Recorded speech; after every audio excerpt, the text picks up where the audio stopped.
Nadia Montenegro, hindi ikinatuwa ang ginawa ni Baron Geisler sa kanilang anak. Give me a reason why. Are you even worth it to be called a dad?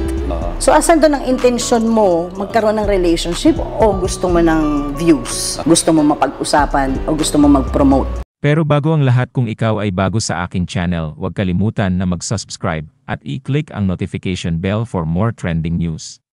Nagsalita na ang aktres na si Nadia Montenegro sa naging usap-usapang pagbubunyag tungkol sa pagkakaroon nila ng anak ng aktor na si Baron Geisler. Matapang ang naging pag-amin ngayon ni Nadia sa interview sa kanya ni Julius Babao tungkol sa mainit na issue ng pagkakaroon niya ng anak kay Baron Geisler. Ngunit anya, hindi ito lihim na itinago niya sa kanyang pamilya. Paglalahad ni Nadia, wala raw siyang itinago lalo na sa kanyang partner na si Boy at maging sa kanyang mga anak at alam daw ng mga itong tungkol dito. Ang tanging ipinagpapasalamat niya lamang umano ay napatawad siya ng kanyang mga mahal sa buhay at ng Diyos dahil sa nagawa niya.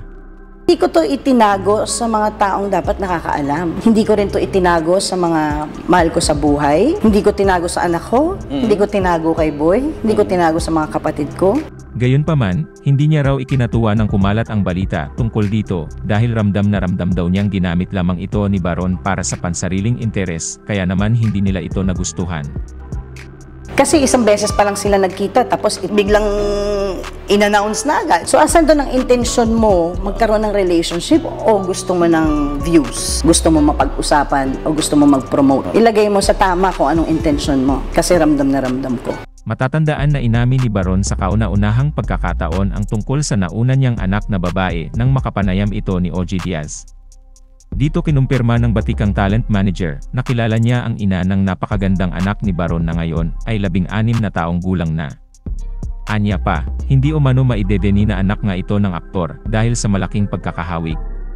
Naibahagi naman ni Baron na nagkita raw sila ng panganay niya at binigyan niya ito ng birthstone na ternong alahas at kate, pero nang kumpirmahin sa ina ng dalaga kung nagkita ba talaga ang mag-ama, sinabi nitong, "Wala akong pakialam sa kanya.